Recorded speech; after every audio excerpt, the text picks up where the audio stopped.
আসসালামু আলাইকুম। সবাই কেমন আছেন? আলহামদুলিল্লাহ, আমিও ভালো আছি। আজকে বেগুন ভর্তা বানাচ্ছি পুড়িয়ে।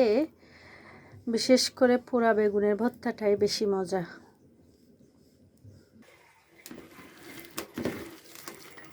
চটকে নিচ্ছি পেঁয়াজ, মরিচ, বেগুন, ধনেপাতা।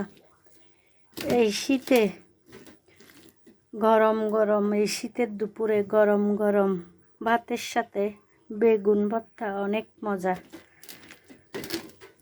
অনেক মজা। দিয়ে দিব একটু সরিষার তেল।